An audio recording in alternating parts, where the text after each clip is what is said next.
Hello, everybody. Welcome back to The Down Lore. I'm Natalie. I'm Claudia. And we're here again today, belatedly. Sorry to keep you on your toes on God's internet. To discuss one of the queens of fantasy. Samantha Shannon. Of all queens, Samantha Shannon, my mother, my goddess. Yes. And her two books in the Roots of Chaos series, The Priory of the Orange Tree and A Day of Fallen Night.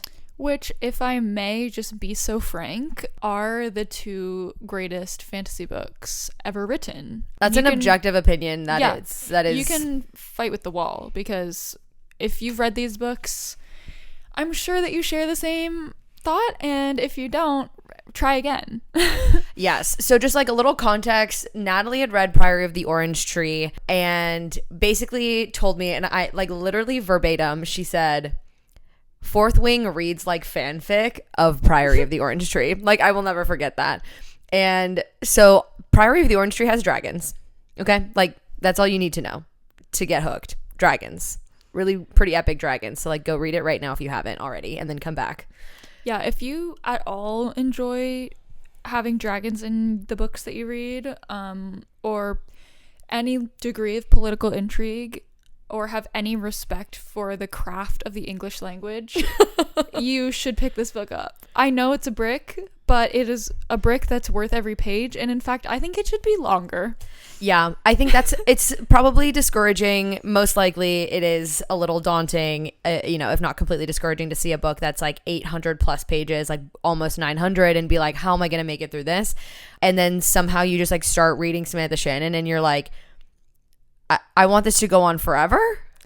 Yeah, the vibes are just immaculate. If I had to describe it, like reading a Samantha Shannon book feels like listening to like lo-fi beats.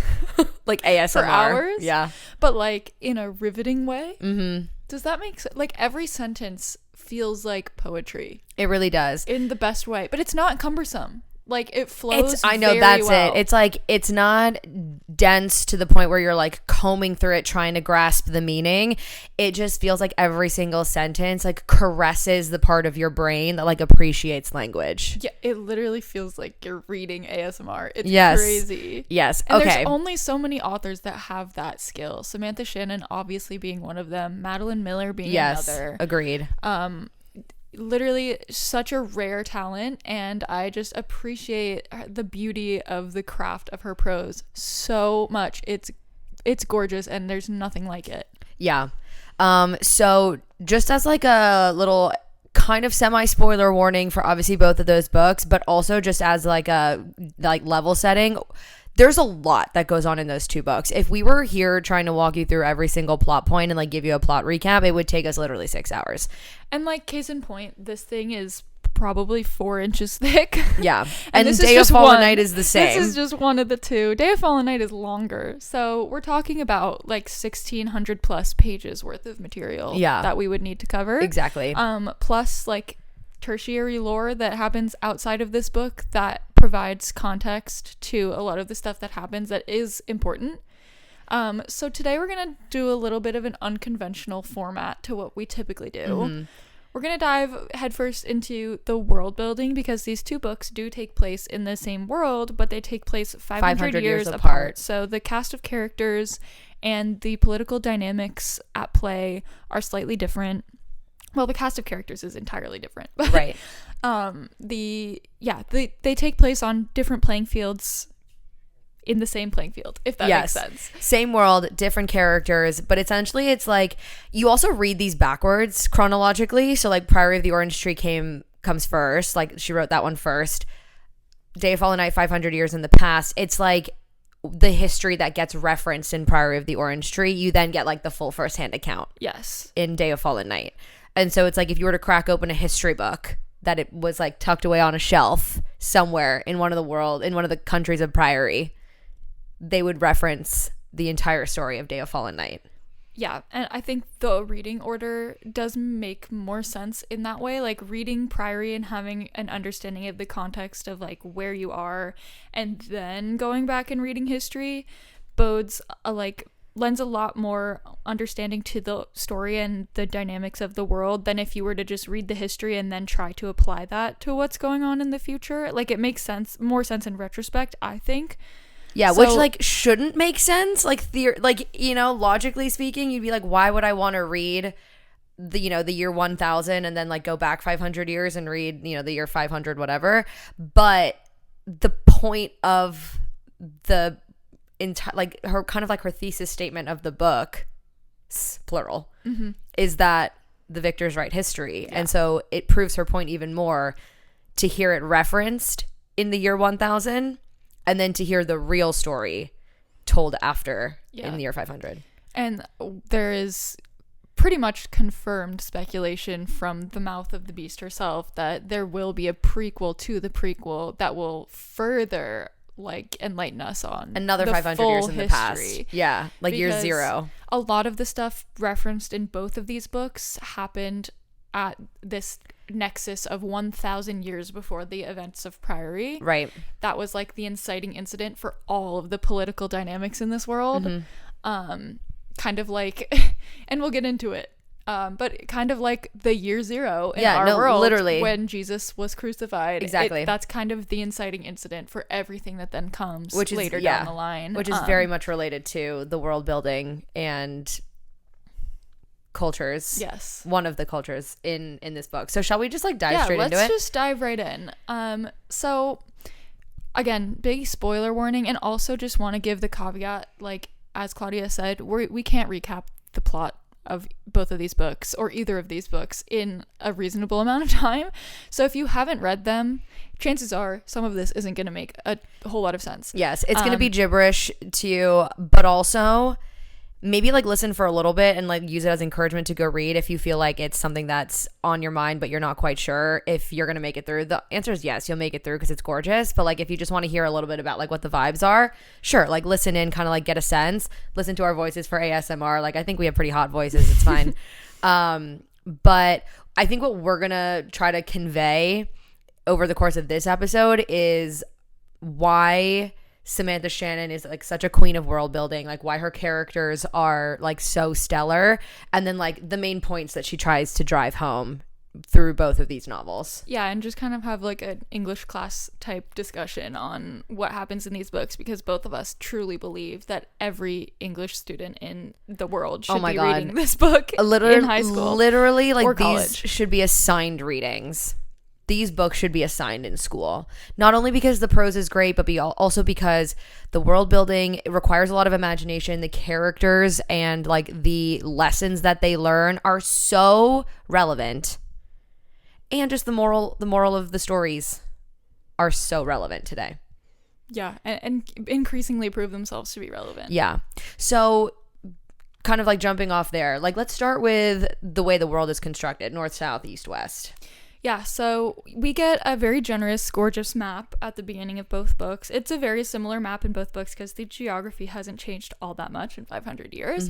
But the border lines between countries shifts and changes based on some of the events that happen in the books and off the page. And kind of the way that Samantha Shannon has set up the book is we get 4 perspectives, one originating in each of 4 regions of this world. So we have a northern region, a southern region, an eastern region, and a western region. And there are several countries that kind of belong to each of these regions.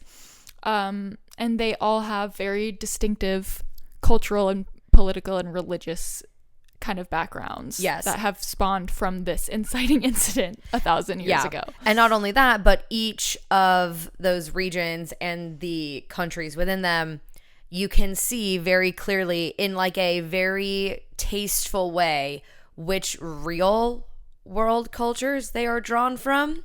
So like the North, for example, Vikings, you know? But Samantha Shannon, like, as you said, tasteful is like a great word to describe it. I think this is my favorite thing about these books is a world is crafted so ornately and elaborately. Like, you can smell the smells, you can taste the tastes, you can feel the air on your skin when you're reading these books. Like, it is so vividly described in such a beautiful way. you are there. And you understand it because she does base the different cultures and geographies on things in the real world, but does it in such an appreciative way rather than an appropriative way. Exactly. Like, I really like that. Appreciative rather than appropriative. You can clearly tell what the inspirations might have been for each of these regions and cultures without there being a direct tie to anything. Yeah. In any of them. Like, you can't explicitly say, oh, Seiki is Japan. Right. It's just like the East has been inspired by Japanese, Chinese, and Korean folklore. Like general East Asian folklore without being directly tied to one place, without having words taken from directly one place, without having terminology or the cultural dynamics taken from one place. Right. And Sarah, it's like it's not a commentary on any existing cultures. It's like it's more of a, again, like pulling inspiration from kind of like a melting pot of multiple cultures that all have, that all lend themselves to being similar in certain ways, and then putting them in context with other similarly constructed cultures and how they interact. So it never feels like satire. It never feels like she's making commentary on the real world. You can just tell that she was inspired by creating these like different north, south, east, west cultures, and then figuring out how her newly inspired cultures interact with each other.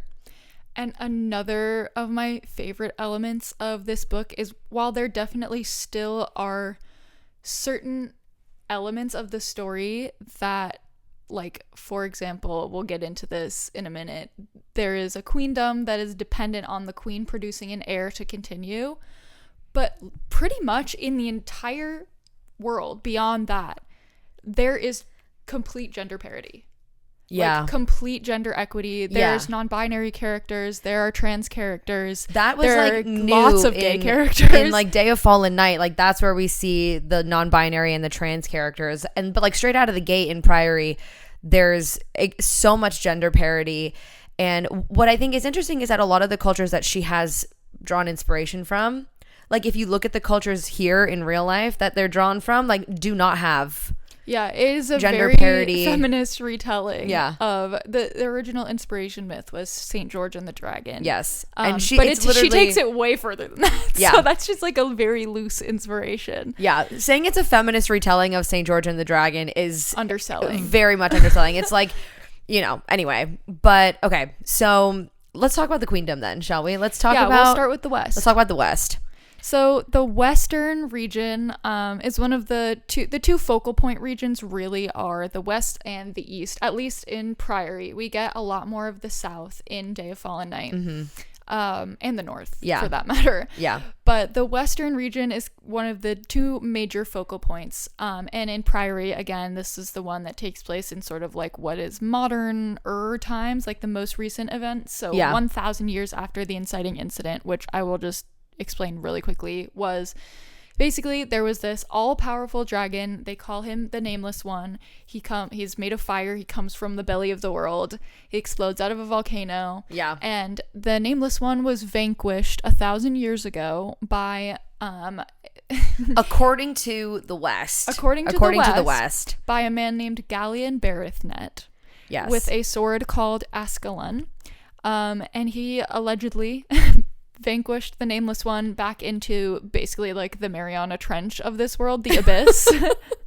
And so the Nameless One has been at bay, like asleep for 1,000 years. And to caveat that, the only way that the Nameless One, according to Gallian and according to the Western religion, which is called virtudom, the only way that the Nameless One stays at bay is if Gallian's bloodline continues to reproduce queens.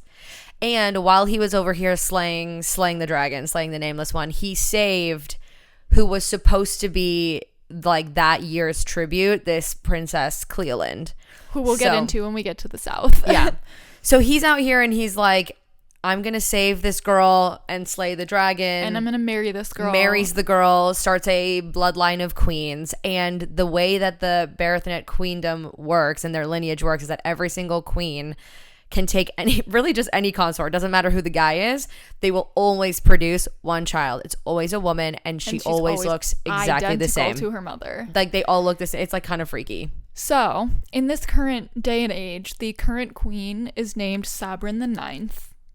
And she, like every other Berethnic queen, looks exactly like her mother.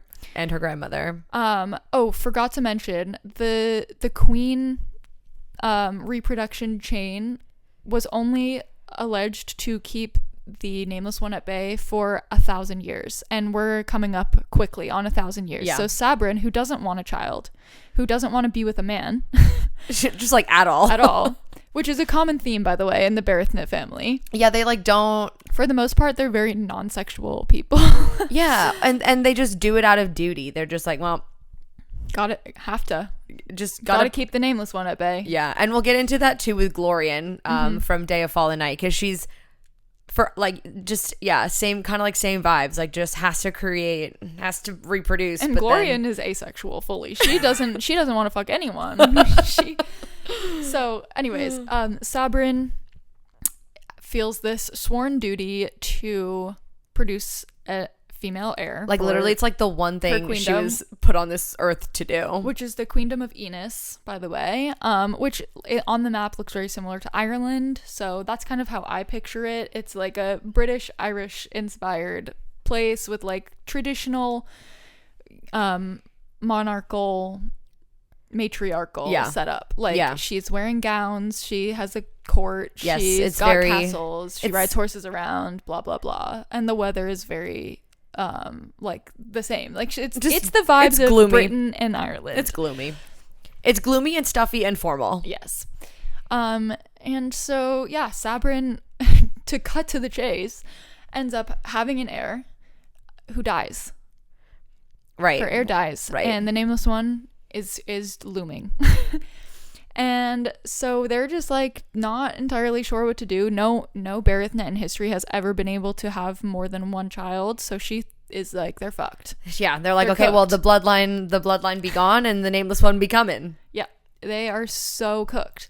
But she has a handmaiden by the name of Eid, who is a mage from the Priory of the Orange Tree. Yes, the namesake of the book. So the Priory of the Orange Tree, it's in the south, right? It's in the south. So it's in the south. It's in Lasia, which is the country where Cleolind Ingenue, the maiden from 1,000 years ago. Yes, the one that Gallian, quote unquote, saved. Married.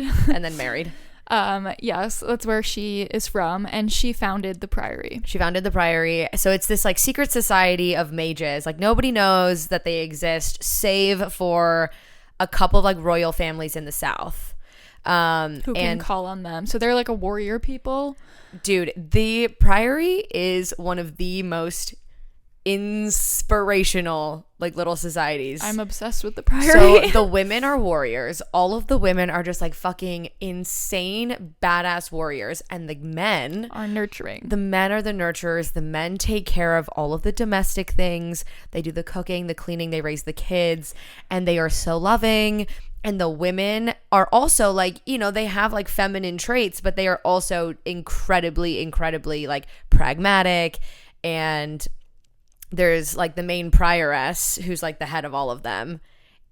In both books, or in both books, like there's some sort of like evolution of like there's a prioress who, you know, yeah and just like leading something like the Priory of the Orange Tree like lends a very kind of like masculine, like typically like masculine reserved traits for these women, where they have to choose like how to do things for the best of the Priory and like sacrifice their own happiness or the happiness of those that they actually. Guess who's good at that? Women. And oh my god. And so they have this magical tree. They have this magical tree that grows magical oranges. Yeah. Magical fruits. It's this gigantic tree. By the way, the Priory is just like in the forest, in this like deep in the forest, where like if you didn't know how to find it, you wouldn't ever find it. And it's kind of like shrouded by wards and like shit, right? Yeah. It's very, very deep in the forest in a mysterious way.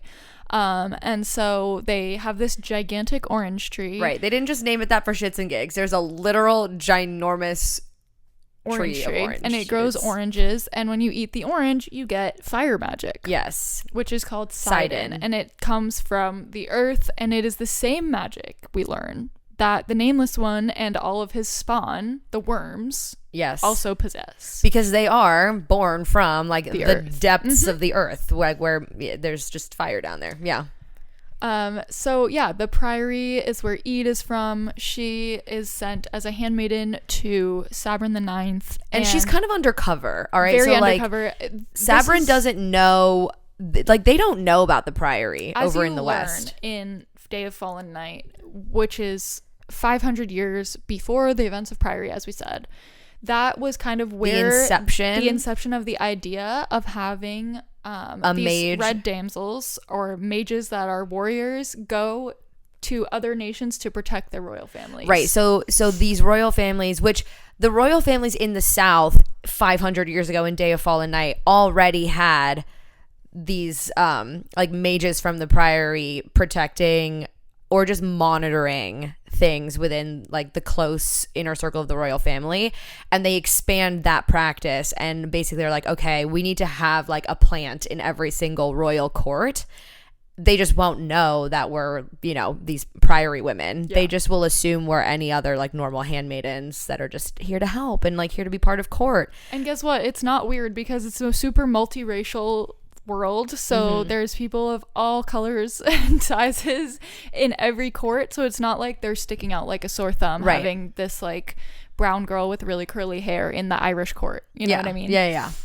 So yeah, she gets sent to look after Sabrin, and in the first Priory of the Orange Tree, it is really a long, slow burn love story between Ede and Sabrin. Slow burn. So slow and so long. And so wonderful. But it's beautiful. Yeah. It's really beautiful. Yeah, we won't like really fully get into the plot, but that's essentially the setup of Enos. So we have Sabrin, there's some court politics at play. There's some backstabbing at the court. Of course. Like what court wouldn't have that? Of course. And that remains true in Day of Fallen Night, yes, when we have Glorian's court. So in Night, we follow Queen Glorian, who becomes queen at a very, very young age. Too young to rule on her own, so she must have a regent, because unfortunately her mother, who was also named Sabrin the 6th, 7th? Something in there. I think somewhere it was in the middle. Sabrin the 6th, I believe. She is unfortunately killed by Firadel, who is one of the worms. Which is basically... That is a child of the Nameless One. The Nameless One's right hand. Yeah. Right hand. So, like, if Firadel is back, it means that the Nameless One is coming soon. So they think, for sure. So in Priory, like, the main global concern is the Nameless One's coming back and we have to slay him, and also he brings with him a plague, the Draconic Plague. Yeah. Which is basically like if you get touched by Sidon magic and you didn't eat you basically the oranges, you basically get this horrible plague. Your skin turns red and you burn from the inside out. Yeah. So lovely. Really quite either So they call it the red plague or the draconic plague. Yeah. And so yeah, in Priory, that's like the main global concern threat going on, is we have the Draconic Plague, we have the Nameless One coming, and because the Berethnites have created this kingdom of virtuedom, not just in Enos, but in other nations around the west and north. They have united several nations under the flag, under the banner of virtuedom, their religion. The chainmail of virtuedom, they call it. It's so clever. Because of that, all of these other nations are looking to Sabrin to protect them by keeping the Nameless One at bay. And so there are threats to Enos from inside if she is to like flounder in that duty. Right. Basically, they're like, if she doesn't have a child, then the Nameless One is coming back. So basically, Sabrin has the entire world on her shoulders. The entire world. And let's not forget that, like, all of these other countries were brought in strategically to strengthen virtuedom, because the more people you have, the more countries you have as allies under the banner of a certain religion, whatever, the stronger you are against your enemies. But now is like the time to prove that all of the legends and like the history and the claims that they make are real and true, and that she and the Berethnid bloodline will in fact keep the Nameless One at bay. And like that's pressure, that's stress. And 500 years previous is kind of when we see a lot of that chainmail begin to be formed, because Sabrin the Sixth, Glorian's was mom, an absolute monster, beast woman, not in a bad way, just dude, like I love her cunning, so much, incredible way. And she had the idea to marry the king of Hroth, which is one of the northern countries, in order to spread virtuedom to another kingdom. Right. And I can't remember whether they'd already gotten Mentendon and Iskelin to join. No, so I think they'd gotten Iskelin, but Mentendon was part of the Hroth situation, and so she was like, she killed two birds with one stone. She killed she was out here just like absolutely like multitasking to no end. It's insane. So under Sabrin the Sixth's banner, so that's Glorian's mother from Day of Fallen Night, she has united Enis, Iskelin, Hroth, and Mentendon. 4 nations under the banner of virtuedom. And it's important because Hroth was basically like, there was a coup essentially, and King Bardholt, who becomes her husband, you know, with whom she makes this alliance, he like wins his crown. So unlike the queendom of Innis, like he's a newly crowned leader who won it through like blood, sweat, and tears, not just through like essentially like nepotism and getting handed a crown. Such a good girl dad, dude. I love him so much. Okay, just like side pivot real quick. Sabrin and Bardholt marry out of political alliance, and she's like, I'm trying to strengthen my countries and virtuedom in general and expand it. He needs to legitimize himself as a ruler, and she's got two, between Innis and Iskelin, she's got two of the like most entrenched legitimate countries, and she's like, if you marry me, like you will get the support of these incredible powerhouses. And so he's like, great for him, great for her. It all works out. And their political alliance turns into this like marriage, which actually becomes a love match. Like they legitimately do fall in love with each other. And then my God. Unfortunately. And they have Glorian. And some of my favorite interactions in Day of Fallen Night were conversations between Glorian and her dad. There were 2. Such a special relationship. I think there were like 2, and I fucking cried. And she loved her dad. She loved her dad so much. I think she resonated a lot more with her father and the warrior culture of the North, and just like the North in general. She talks about it a lot, of wanting to like go to Hroth and be there instead of being in Enis, because she felt so like duty bound to the Eniscan throne. Where she did not feel that in Hroth. She felt like a sense of belonging and a sense of love, because she and her father had such a great bond, and she and her mother had this like bond of necessity almost. Like her mother definitely loved her, but her mother had to groom her also. And so that kind of came across as like being cold, and she had to live up to her mother, whereas she didn't have to live up to her father. Like she wasn't trying to be him. She is literally meant to be her mother, which is completely different. And her dad is just is this big like burly warrior, but is just so good at being a girl dad. I was on the floor. I read that one of their interactions to my mother. I was like, hold on, Mom, you got to hear this. Really sweet. Like, so good. And he really helps us get a better picture of the North, because we don't get a whole lot of North action in Priory, but we get a whole lot of North action in Day of Fallen Night. And if we are to get the books that Samantha Shannon says we're going to get even more North action in an upcoming novella that takes place after the events of Night. And before the events of Priory. So that'll be great. What else about the West? Well, let's just call it what it is. It is very clearly a kind of a society inspired by Christianity. Yeah. And it's, instead of just being patriarchal, it's matriarchal, and the whole like lineage thing like is new. Yes, it's matriarchal, but because the matriarch is duty bound to have children, they are still technically slaves. A patriarchal society. Yeah, they're just constantly haunted by Galleon. Constantly. And like, yes, the commander-in-chief is the queen, is the woman. But is that not the case in like all of the English kings and queens as well? Like all the English kings and queens, the queens were on the throne because they were the eldest and they were the heir to the throne. Not because they were just like open to having a matriarchal society. If they had it their way, they would have had male heirs, but sometimes beggars can't be choosers. Right.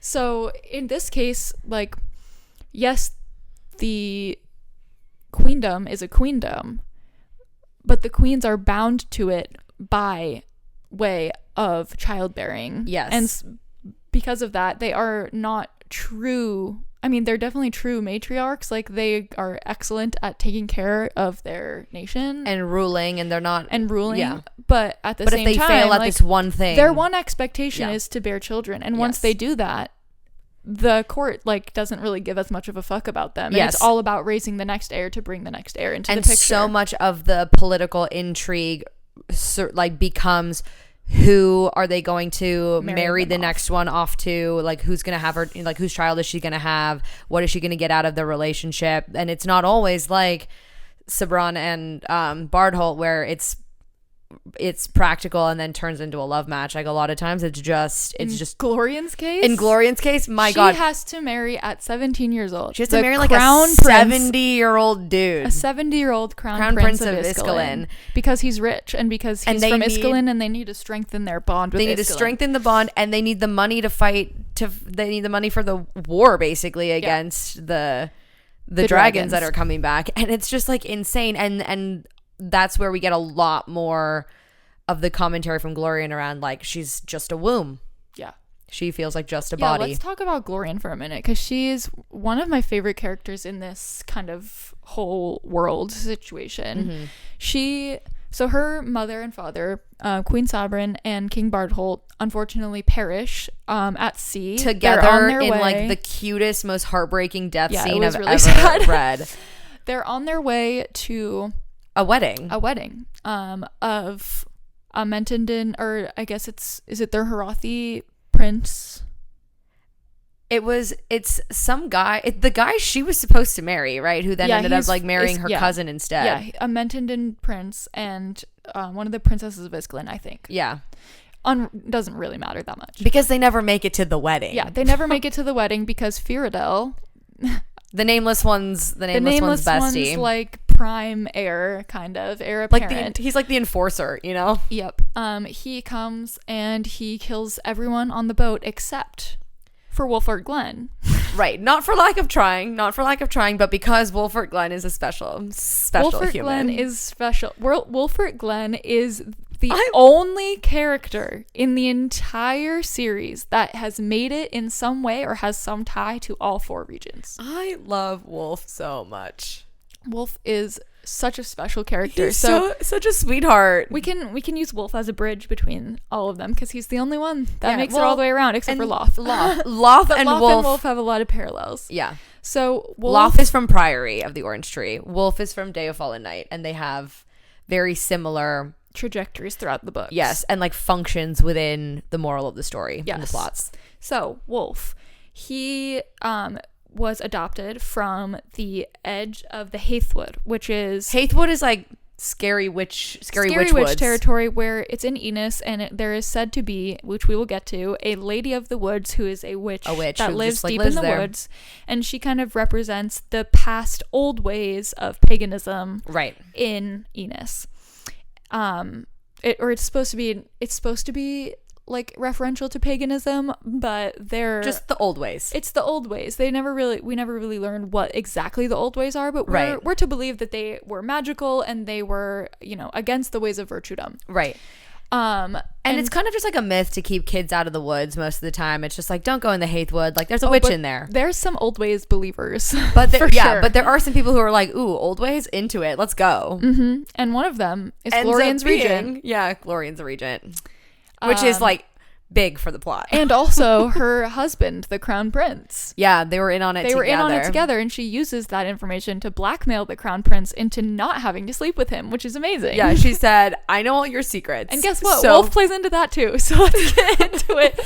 Wolf was adopted as a baby. Wolf is just found, okay? He's found just at the edge of the found at the edge of the Haithwood, and these two dudes adopt him. These two, they're lords of some sort. They adopt him, they take him in, they raise him, and he is sent to Hroth to serve as a warrior under King Bardholt, as one of his like royal guard, basically. Especially because when he was growing up, the origin story of him being found, like essentially he gets bullied for being a changeling, a child of the woods. They think he's associated with the witch. And so they think he's got like some weird witchy magic somewhere in him, and like he's bad news. He has like, you know, the old ways are like somehow like he's like a threat to them because they just assume he's like part of the woods. Yeah. And it gets worse because when Queen Sabrin and King Bardholt unfortunately perish on the boat, Wolf is the lone survivor. Yeah. He not only does he not burn, he then is like drifting in these like cold ass waters and for he makes days it alive and makes it to the shore alive. And they're like, there's no way anyone could survive this unless you're magical, fucking magical in like a weird way. Like no normal magic should allow this to happen. It's giving witch. It's giving witch. So even more so, they're like, you're not natural. And long story short, he isn't natural. He ain't. He is not natural. He actually, in fact, is the son, the long lost child of Tunuva Melem, who is a mage from the Priory of the Orange Tree, who literally lost her son when he was like 2 years old. Yep. Like randomly in the woods. And we learn that as they're reunited, so Wolf goes up to the north, does his little Viking warrior stuff. They're going to like reunite the group after some war has broken out, and they discover he is immune to the draconic plague. Right, another because he has Sidon in his system, but they don't know that yet. Yeah, again, they're like, it's giving witch. It's giving witch. For like the millionth time in his life, and he's like, guys, please, it's hurting my feelings. Yeah, and he reunites with his mother in the north for reasons that we will get into later because it connects to both the south and east plot lines. He runs into his mother, who was brought there by another woman named Canthe. Canthe, what a girl. We'll get into Canthe later. Yeah, so they had gone looking for him. They find him. They bring him back to the Priory. He learns of the ways of the Priory. He learns that Tunuva is his mother. And he learns about Sidon and basically why he is the way he is. Yeah, because like just because he's not a woman and therefore not a warrior and has not eaten from the tree does not mean he doesn't have Sidon in his blood. He has a little bit because he's obviously like from the womb of a woman of the Priory. Yep. So he doesn't have it to the extent that the women do, but he does have Sidon in his blood, and so he is magical in like a little bit. Enough to stay alive on the boat and the water and be immune to the draconic plague. And he decides to go back to Enos, which he does after he has impregnated Glorian. Yeah, so that's Glorian's little fuck you to the Prince of Iskalin. She's like, I know all of your secrets and I need to have an heir, but it's not going to be yours and I'm not going to sleep with you. And instead, she basically asks Wolf, who is her childhood best friend, like, hey, bestie, will you commit adultery with me? Yep. And he is so grossed out by the fact that they have just married her off to this 70-year-old guy. He's like, fuck the consequences. Get your ass over here right now. And like they just do it out of convenience. Like neither of them has any romantic inclinations towards each other whatsoever. But they're like, they like each other enough. They're friends. He makes her feel safe. He makes her feel and comfortable. That's what's important. Yeah. And they give it a couple goes and then eventually they're like, got it.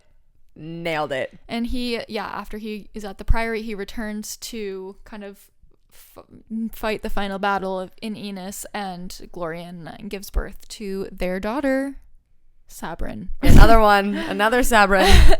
And so interestingly enough, then we basically come to learn that as of Glorian's daughter's birth, the bloodline, like Tunuva's bloodline, and therefore a bloodline from the Priory, has been bound with the Barathenet. Forever intertwined with that of the Barathenet queens.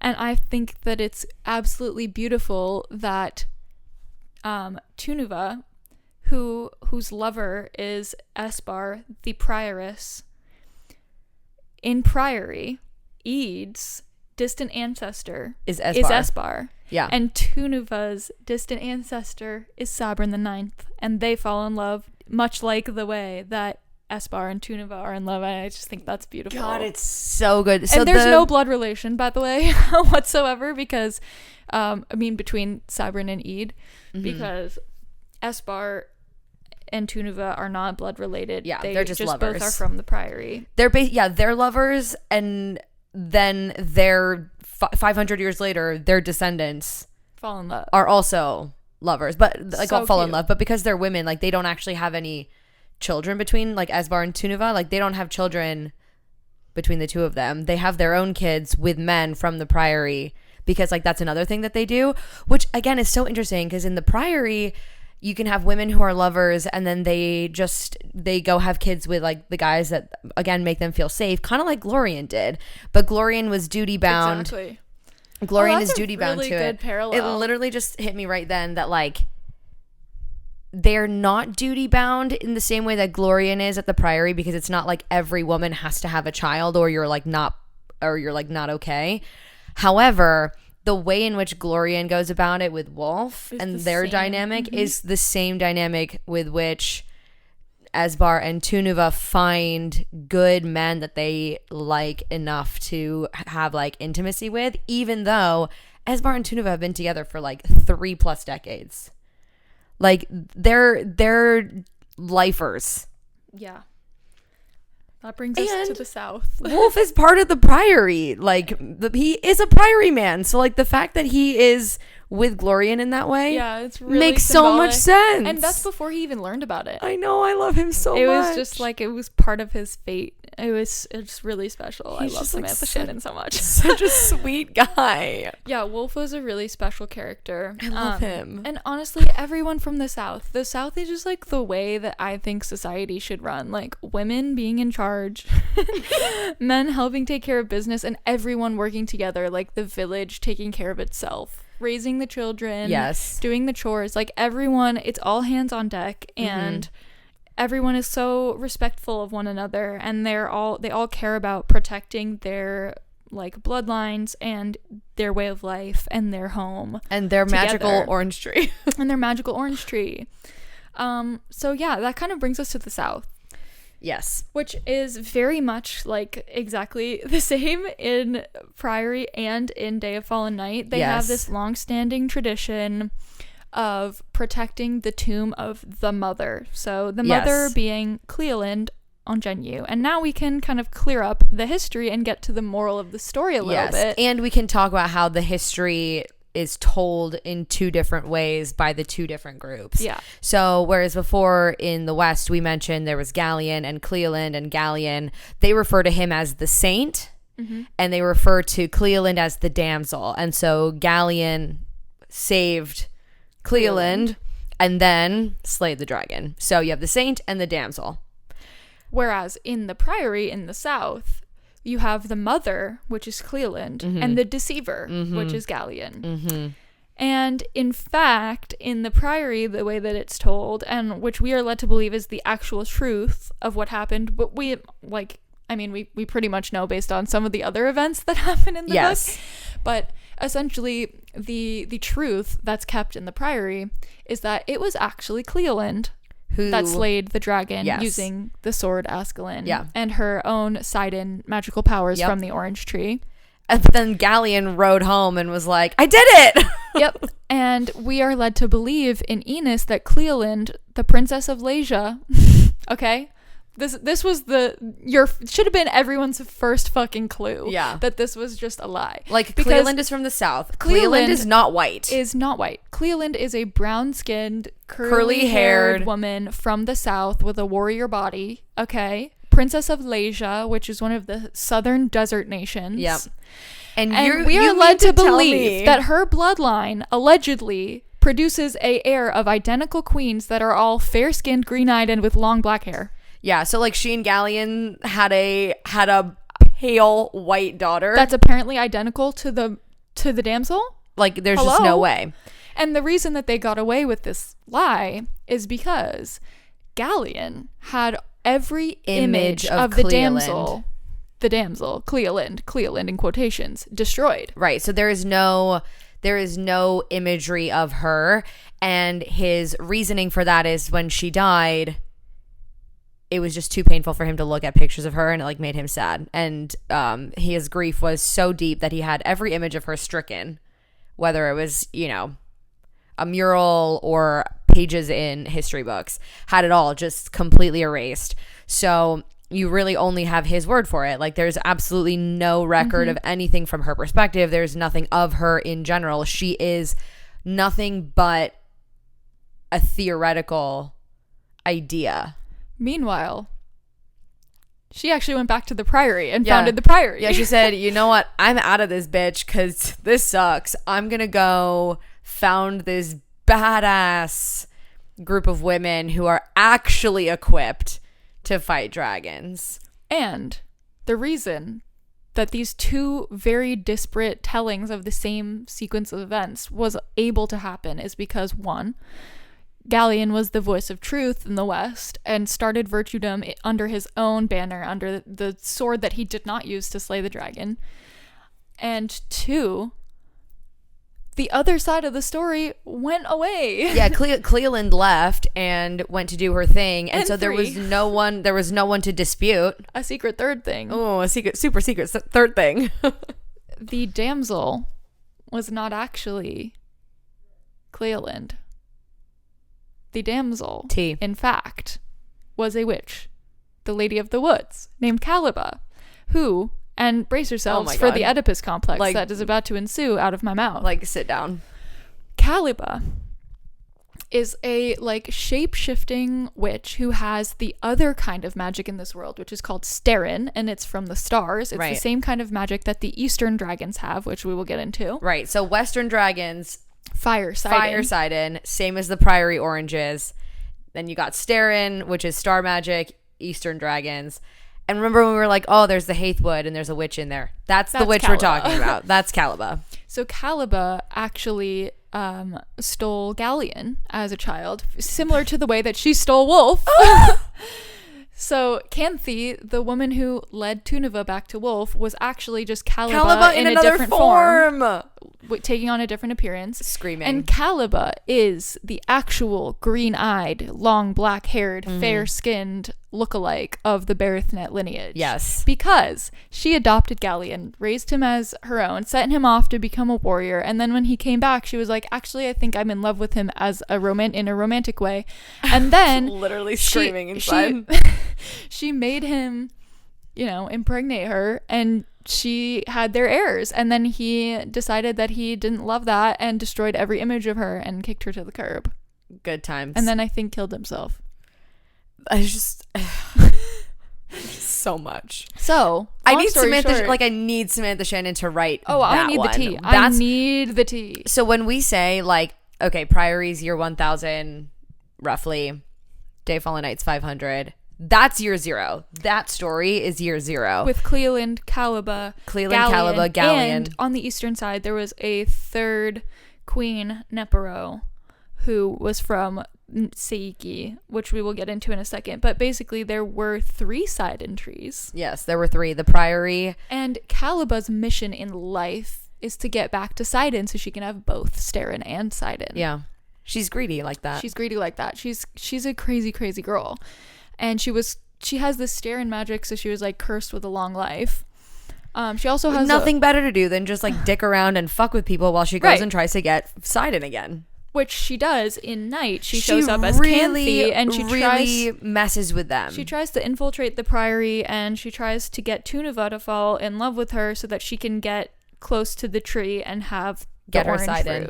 And it's important to note too that like she does her like stupid little shape-shifting thing to manipulate characters from the Priory. Like she specifically does things that will drive wedges between Esbar and Tunava, our main homie lovers, and like to get under their skin and to make Esbar, especially as prioress, just to like distance her from Tunava so that she can like work with Tunava and manipulate her, because Tunava is a lot more empathetic. Yes. And she does the same thing in Priory. Yeah, she's just fucking crafty. She comes back to the Priory in Priory of the Orange Tree 500 years later in a different form. And she is Caliba this time. And she's really trying to seal this jewel. There's 2 celestial jewels that have Starin magic in them. One of them is kept in Cleland's tomb in the Priory, and the other one is kept in the east. In the east, yeah. So it's the waning jewel and the waxing jewel. So the waxing jewel is in the Priory, and the waning jewel is in the east. And it's very hard to connect them because the abyss is in the way, and people can't cross the abyss. Really. It's just like this like black hole of ocean. Yep. So yeah, the Priory is just wonderful, and they train warriors. In Day of Fallen Night, we see the inception of the Red Damsels, which is this elite group of warrior that get sent off to be like housemaids in the royal families or protect royal families in some way. And the undercover girlies. They earn their red cloaks by slaying worms or like evil-sided creatures. Yeah. And Ede is a red damsel in Priory of the Orange Tree. So that's gorge. Should we talk about the East a little bit? I feel like we haven't touched on the East. It's East time. I happen to be a stan of the Natalie East. loves. I find East Asian folklore and mythology to be so fascinating. And I always Avatar: The Last Airbender is my favorite television show of all time. And it has like similarly inspired, elements and stories. Yes. So I just really appreciate the way that Samantha Shannon has done it. And in the East, it is very similar to, the picture that you might have of like Chinese, Japanese, Korean folklore and mythology with dragons that do not have wings. They're more like snake-like. They're sea dragons. They're revered as gods. Yes, unlike in the West where they fear the dragons and the dragons, terrorize them, that makes sense. In the East, the dragons are friendly. There's harmony between like dragons and humans if everything is balanced, and they are literally gods. Yeah. And in the East, there are several different nations. We don't really see them all that much in Priory of the Orange Tree, but we get a lot more of the various Eastern nations in Night, which I guess we can start there. So in Night, we are in Saiki, which is an island, very similar kind of geography to Japan, I would think. And we start on Unora, who is the daughter of the former river lord of Saiki. Mm-hmm. He was exiled, and she tries to infiltrate basically the emperor's court and palace to like curry favor back and try to figure out where her dad went. And in the process, she ends up accidentally enchanting the emperor to fall in love with her. Unbeknownst to her, she has no idea she's courting the emperor. Doesn't know who he is. And anyway, they fuck. She gets pregnant. She runs away. Yep. Once she gets pregnant, she learns and realizes that it is, in fact, the emperor's child. Yeah. And she decides she doesn't want to raise the child in this court. And she runs away. Yeah. And she also decides she realizes that it's a threat to her and the baby. And that there are going to be moves made against her to eliminate this like seemingly illegitimate heir, which is not like she's not an illegitimate heir, but like to eliminate this possibility of having an heir out of nowhere.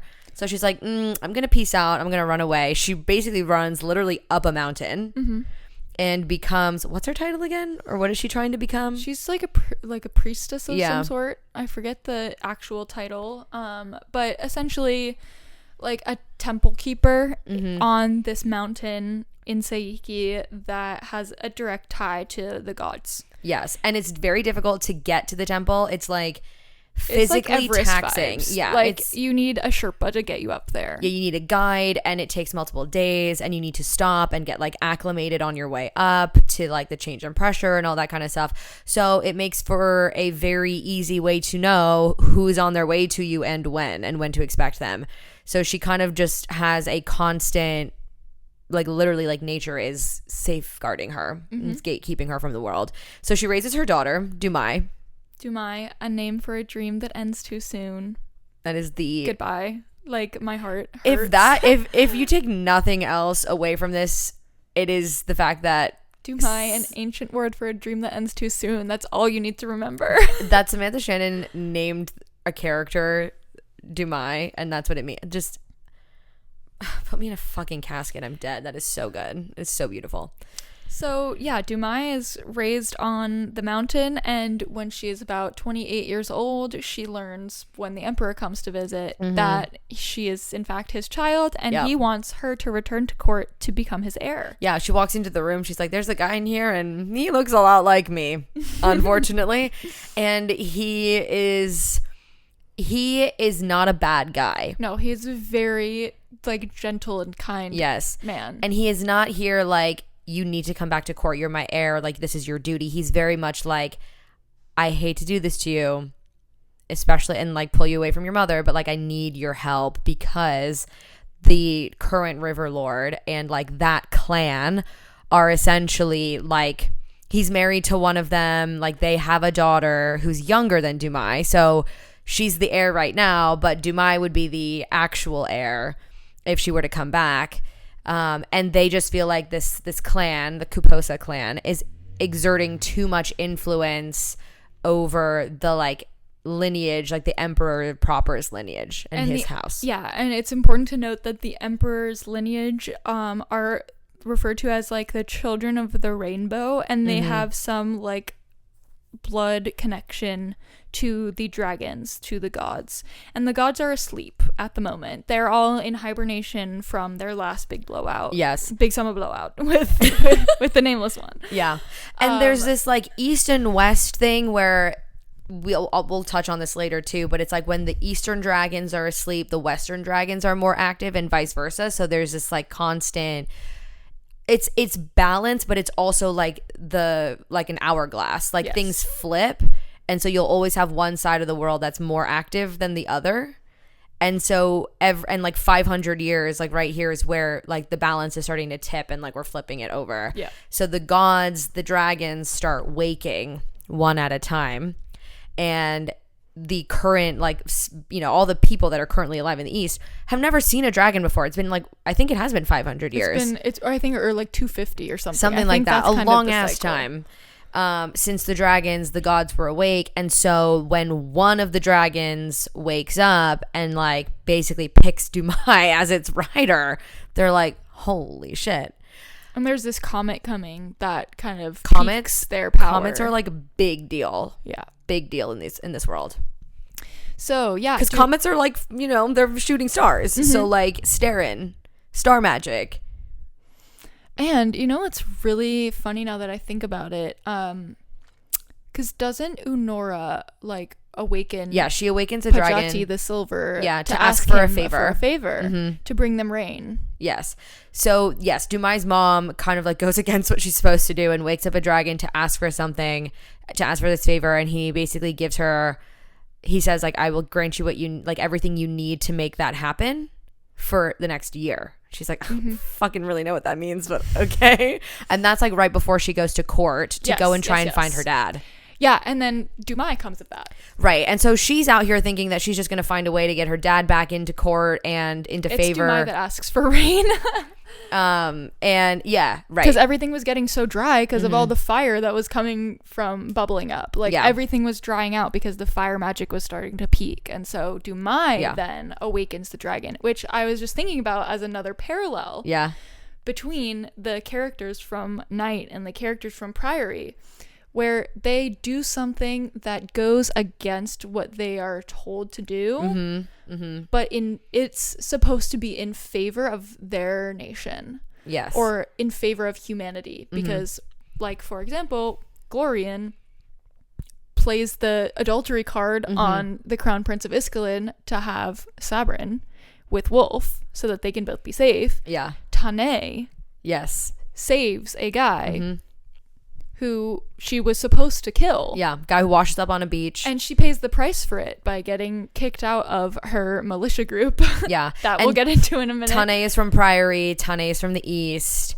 and she eventually becomes a dragon rider and all this. You know, Unora does the same thing to benefit herself, and then it ends up benefiting the entire world. Yeah. And it's the same, it's just like, it's perfect. Like, they have to make one selfish sacrifice to save someone that they care about her to get the guidance that they need, and then it ends up having this ripple effect that saves much more than them. Right.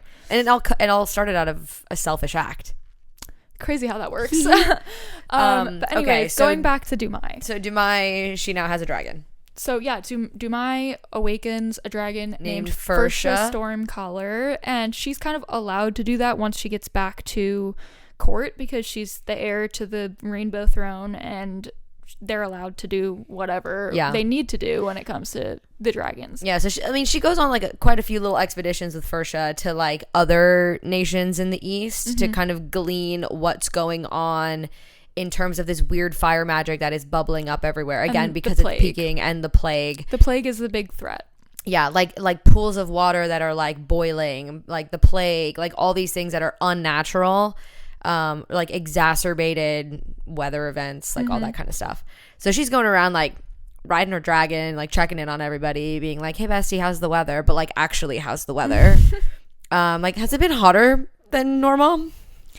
And they go, one of my favorite parts of the entire book was when they went to the Empire of the 12 Lakes, because the vibes were just immaculate. It was giving Valeris. Yeah. But like in a low-key way cooler way. Sorry, Sarah. But like, hello.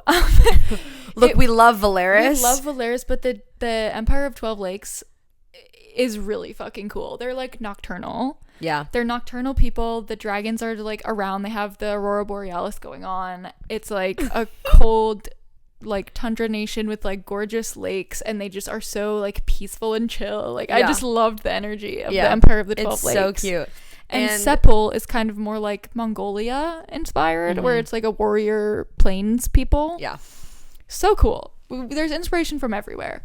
But a lot of the east is like very icy land at the moment. I think that's just because of the time of year that it is a lot of the time, and the fact that they're in very high mountains. But yeah, there is also a bridge, much like the bridge between Russia and Alaska that once existed. That's like basically an ice bridge where the ocean freezes over for a certain part of the year, and the east and the north connect. Right. So Hroth, the north, Wolf, Bardholt, all those people. And the east, which is where Wolf and Tunava and Canthi and Dumai and Nikea all meet. Yes. So you got this like, you've got Wolf and his little like clan, and then you've got Canthi from the north/west. Right, from the north/west, and then you have Tunuva and Canthi who are following them, and then on the other side you've got Dumai and her dragons, her little pod. The reason that they are connecting is because. And this is the where best it gets part. So trippy. So Dumai has been having these dreams. She's got like a dream connection to Glorian. She has a dream connection to Glorian, but neither of them knows who each other are. But they have been able to kind of discern that they are both real people on opposite sides of the world. Like they're able to come to the conclusion that they're both alive people, and in the same day, same time, very far apart based on the current events. But they like somehow are unable to communicate like who each other are to one another. Yeah, it's like their dream connection will not allow their dream forms to say their names, who they are, and like anything actually identifiable about them. So they just in their dreams like share these sentiments. It's kind of like girl therapy. They're like, I feel so lost, and like all this stuff, and then they just kind of like vent a little bit. They say the most gorgeous things to each other. It's so pretty. Yeah. So they have this like dream connection, and like it's like a sensation. It's like a feeling that lingers with them, and Dumai feels this tug, and she's like, I think I'm close to my dream girl. And I mean that literally, like dream girl. Lo and behold, they've had a third party meddling. And of course, the third party was Canthi/Calaba. That bitch. This bitch. She, so the reason they have the dream connection is because, as I mentioned, Calaba is actually the damsel. So she is Berethnet, 0.0. She was the first Berethnet she queen. She is Berethnet ground zero. So she was technically the first Berethnet queen, and therefore, so Glorian is her descendant. The Berethnets all have Sterin. Via Calaba. Yeah, so Glorian's got a little bit of star magic, and Dumai also has star magic, as she is the Rainbow Throne daughter chosen by the gods. Chosen by the gods. So she's got Starin. Glorian has Starin. They can connect in their dreams. And who else has Starin? She can meddle. A ton of Starin. So she's just out here like Starin. So she is meddling in the works, and she wants to draw Dumai to her so that she can take the waning jewel. Yeah. So Dumai has gone up to this, and this was also just an insane scene. Dumai, and it was also heartbreaking. If we thought that the mountain she lived on before was insane, she goes on this like should not be humanly possible mountain escapade to a different peak, like Everest on steroids vibes. Like if you stacked Everest over Everest over Everest.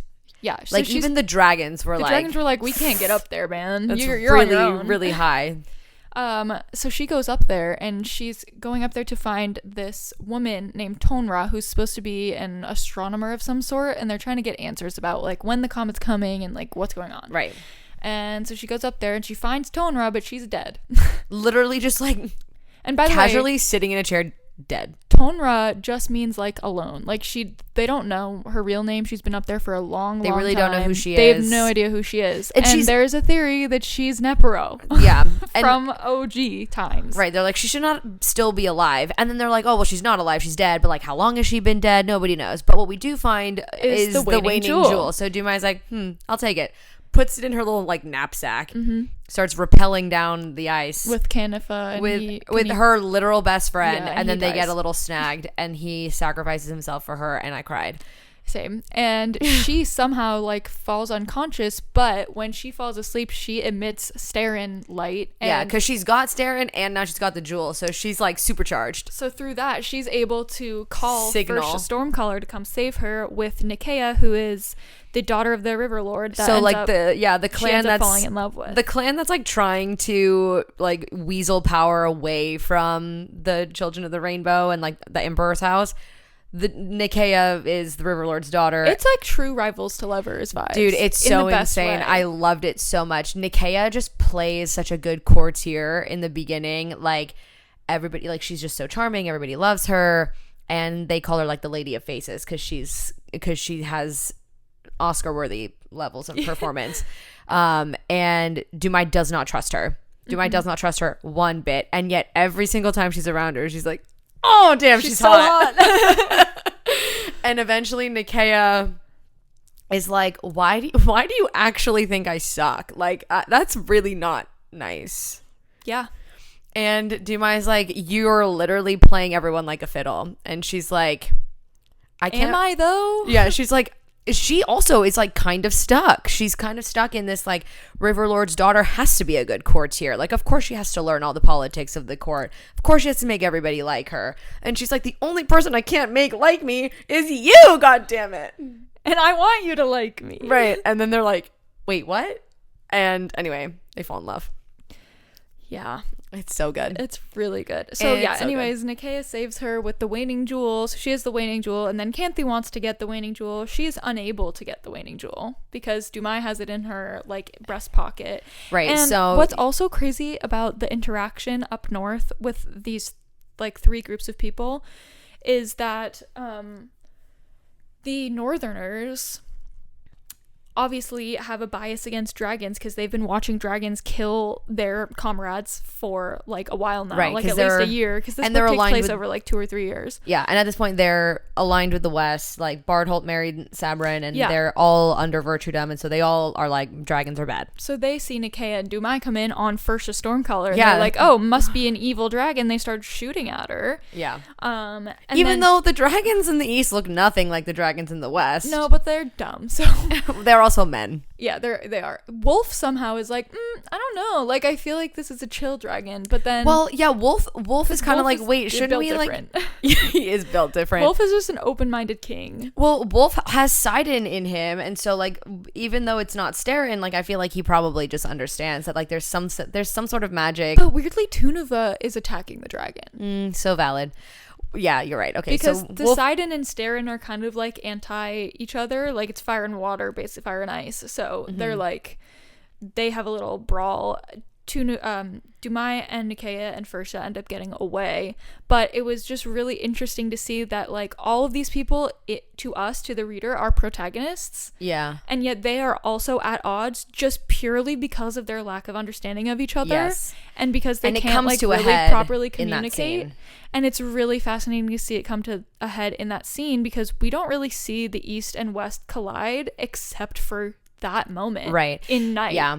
And so you have on the one side, you've got Wolf. He's with some of his comrades, one of whom his name is Carlson or Carlston? Karsten, I think. Karsten, something like that. We'll call him Carl with a K. Again, it's giving Viking, it's giving Scandinavian it's really, names. truly giving Viking. And so you got Carl, and Carl sees on the other side of this, bridge, he sees this dragon, he sees Dumai, Nikea, and he's like, our one job as warriors is to like go and kill these dragons. Like that's what we're trained to do. So he's like full speed ahead, and Wolf is like, what are you doing? Again, this is where we were saying like Wolf is built different. He's like, maybe we should like talk to them and figure out what's going on, because like this feels weird.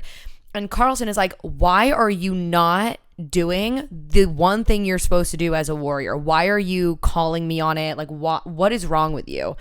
And he's like, why are you fighting me instead of fighting the dragon? And they have this like whole like little internal spat between the two of them, and Carl has been basically bullying Wolf and like shitting on him this entire time because of his witchness, because and he's blaming the like, you must just be a witch and that's why you're against me right every now. Bad thing that happens, he's like, you were there and you're the link between all of these things, and so therefore like you must be a bad omen of some sort and you're a witch.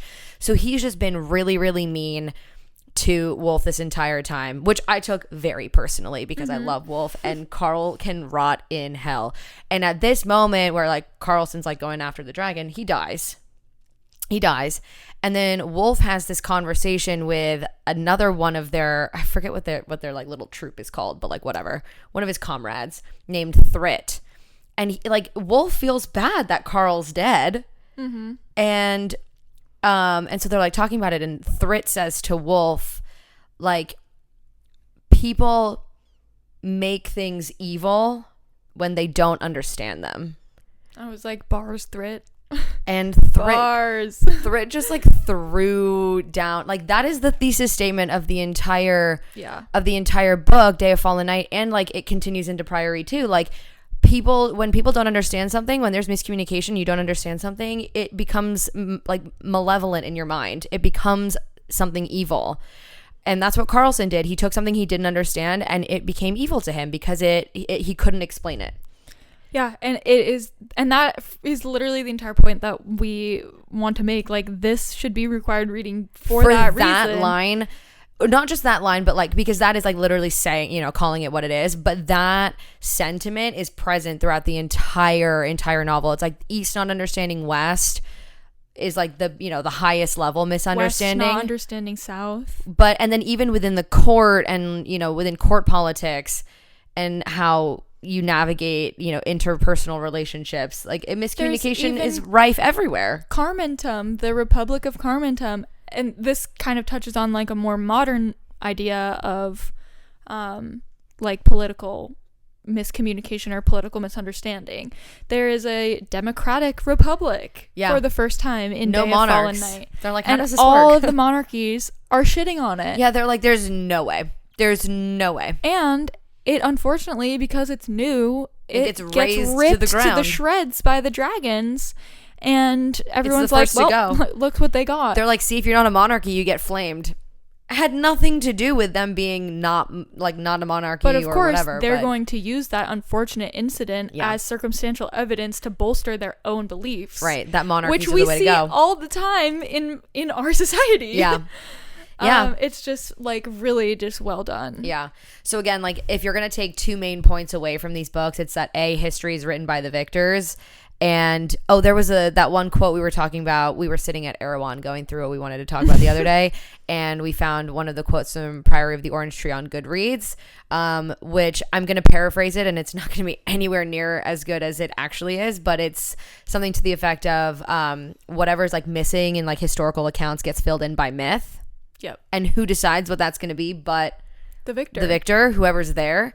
So that, and then also that people villainize things that they don't understand. 100%. And like, how fucking powerful are those two things? How insane? Yeah, I mean, it's just like, it's such a perfect allegory for what we see today in society with the way that different cultures and religions live their lives. Yeah. And what they, like, people's convictions are so written by what they are. Oh. That was someone's playing music outside. Wild beats just dropped outside Nat's window. And now they're gone. Whatever. People's convictions are so cemented in what they were taught to believe by their parent, and their parents were taught to believe that by their parents and their environment. Yep. And it just like becomes this intergenerational game of telephone where the originator of the thing is the person who has the opportunity to define what it becomes down the line. And sometimes that gets misconstrued by the different generations, and like somehow, like, for example, not to be political, but like the teachings of Christ have turned into this whole other thing that is so un-Christ-like purely by people's interpretation of those events that happened in the year 0. And I talk about this when I like touch on religion with friends, is that like, think about how many different people in your life might share the same religion, and then think about their own values, and they most of the time, like, they don't really match up.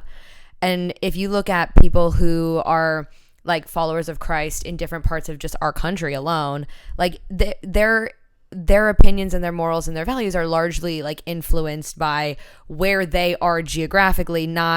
It's not religion alone that influences them, but they use religion as support for like the morals that their region holds.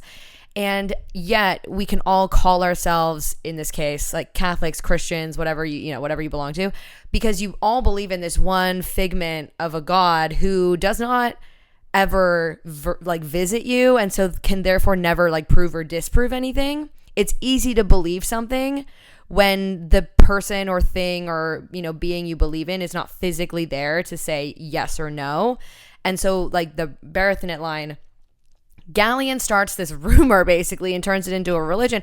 Cleoland's not there to prove or disprove, and then Gallian's gone when he dies, so eventually there's no one to prove or disprove.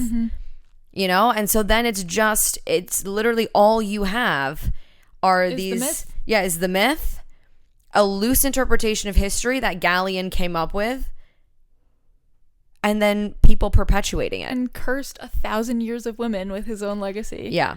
And I mean, the same could, and I guess we'll see when we get the prequel with Cleoland, the same could be said of Cleoland's line, because we don't actually know, right? Like, we don't know exactly what went down. Exact history is, and whether or not Cleoland would approve of what's become of the Priory. Right.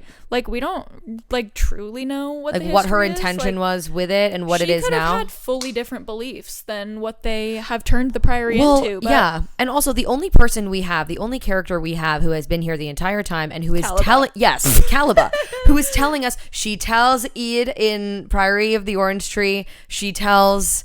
Who did she tell? Tunuva? She told Tunuva? Yeah, she tells Tunuva. In Day of Fallen Night. She's the only one like, hey, I know you guys all have these like, this is what really happened. And who says she's reliable? Yeah, we don't know if she's even right. She's proven time and time again the book. that she's a selfish cunty bitch. And as we said, history is written by the victors, and she's the last one kicking. So she gets to tell whatever fucking story she wants. She can say whatever she wants. No one else is around. Her story is embarrassing for her. So I don't know why she would tell that story if it wasn't true. But who are we to say? Like, maybe it's more embarrassing in reality, and she told a slightly less embarrassing version. I suspect that may be true because she is one of the First Bloods. She's one of the 3 original mages. So the First Bloods are Cleoland. Yep. Caliba from, because there were 3 side entries, right? So there's the orange tree. There's the hawthorn tree, which is the tree in the Haithwood where Caliba comes from. And there's a mulberry tree up on Feather Island or Comorido in the east, where Queen Nepero was a mage.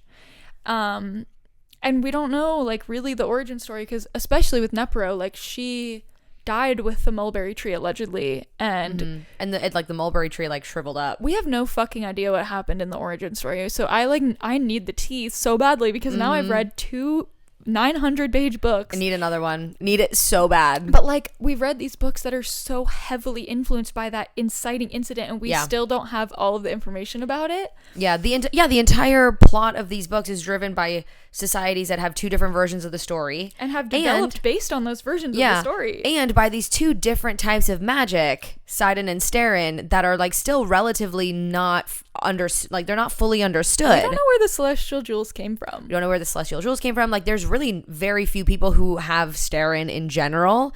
Like, there's plenty of people with Sidon, because you have this whole Priory of the Orange Tree where they're like literally just building a society off of girls who train, mature past their initiate levels, become, eat from the tree, all that. So they have a whole process for imbuing themselves with Sidon. Nothing like that exists for Sterin anymore. Like, what's going on? We don't know how Caliba got her Sterin. We don't know whether she's made of Sterin. We don't know who gave it to her. Yeah. Did she take it from someone? Also, she put Sterin into the fucking sword. Like, how did that work? Also, why is there only 2 celestial jewels, but there's 3 Sidon trees? Yeah.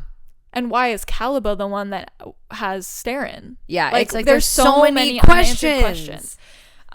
Okay, now for like 2 seconds, we gotta get back to the East really quick, because we haven't really touched on what happens in the East in Priory and with Tane. Right. So basically, long story short, 500 years after Dumai and Eunora and the dragons waking up. Well, first, when Dumai has the connection to the dragons. She is Nikea's lover. They find the waning jewel, right? So the waning jewel has Sterin. Dumai and Fursha use the waning jewel to kind of help get rid of the dragons and the plague when the comet passes over. And the unfortunately, Western dragons, yeah. And I sobbed at this as well. Oh Dumai sacrifices herself and Fursha in order to kind of like make all of this happen. I wept. She has given Nikea the waning jewel, and Nikea, and also the River Lord, sided with the Western dragons, fire dragons, and so he and his daughter are both dead. So there is no heir apparent anymore to the throne of Seiki. So what happens is the Grand Empress, who is the Emperor's mother. Dumai's grandmother, who had abdicated to give her son the throne, she basically gives Nikea her blessing to kind of take over, and Nikea decides she wants to be the first warlord. Stop. The first warlord of Seiki. Oh, it's so powerful. Women are just insane in these books. They're so good. And it's ironic because the Emperor's entire plan for bringing Dumai back to court was so that it was to like lessen Nikea's entire family's grip, and she ends up in charge, and she literally ends up, unfortunately, taking the world over. Is safe, so whatever. But she's also not actually a cunty bitch like you're led to believe in the beginning. No, she has a heart. She honors Dumai at the very end by I can't even say it. It gives me chills. I can't even say it. She starts essentially like a dragon rider school.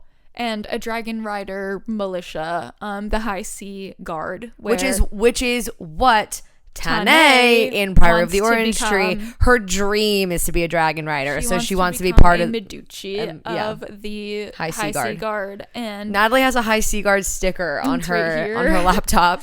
And Tane successfully becomes a Meduchi Tane, and she is selected by Naimathan of the Great Snows, who is one of the dragons who wakes up in Day of Fallen Night. So she's the only other character besides Caliba that has is been around. Alive in both books that we know of. I forgot about that. Yeah. And she is a gigantic ancient lacustrine, so she's from the Empire of the 12 Lakes dragon. Yeah. She's gorge. Like, we thought Fursha was like, badass. Like, no. Naimathan is gigantic, just and like ancient, super ancient wise, and powerful.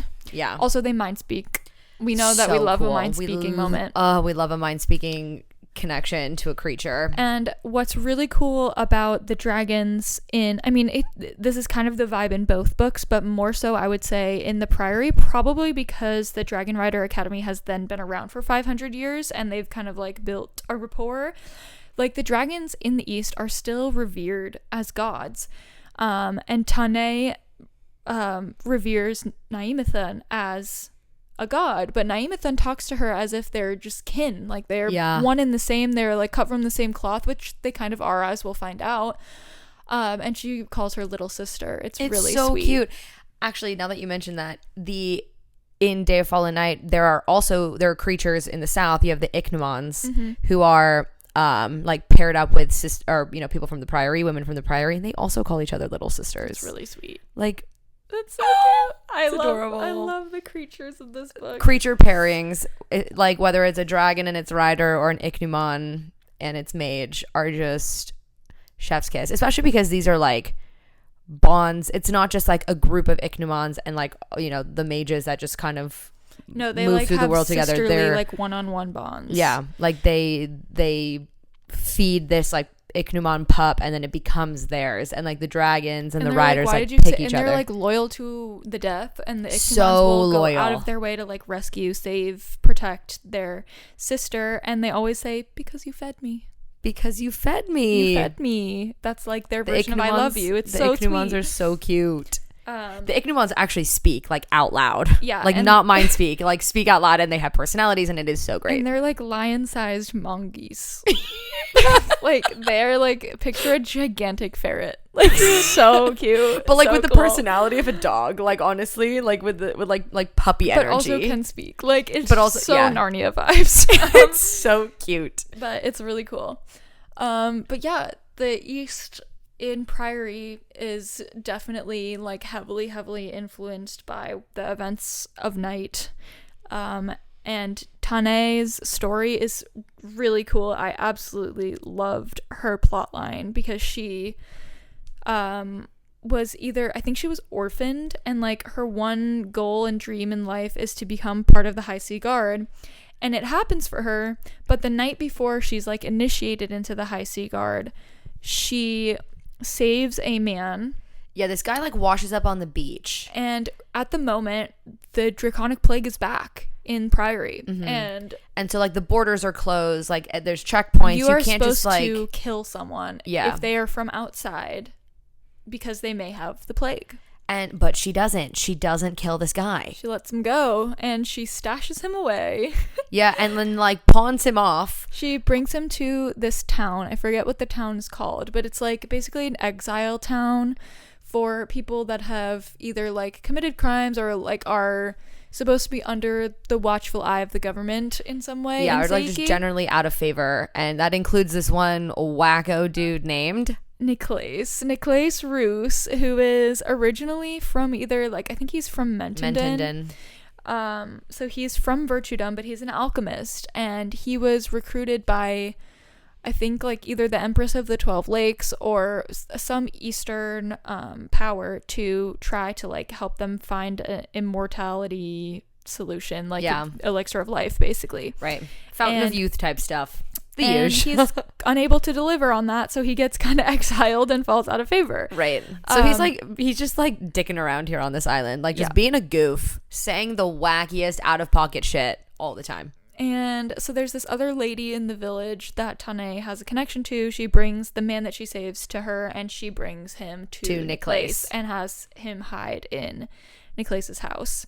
Eventually the truth comes out that Tane like committed this infraction. This guy, and she gets kicked out of the High Sea Guard. Everything she's ever wanted in life, being this dragon rider in the High Sea Guard, she gets kicked out because she decided to spare a man's life. Which like it's just crazy to think, because Tane actually is immune to the Draconic Plague because she has Sterin. Which we will come to find out, Tane is somehow the ancestor of we still aren't entirely sure whether she's Nikea's ancestor or like, who exactly she is the ancestor of, but she comes from a line of people who somewhere around the events of Night, somewhere closely following, they decided to start a tradition of stitching at birth the waning jewel to their ribs as an infant. So wild. So because Nikea has the waning jewel, we are led to believe that she is potentially like Nikea's ancestor.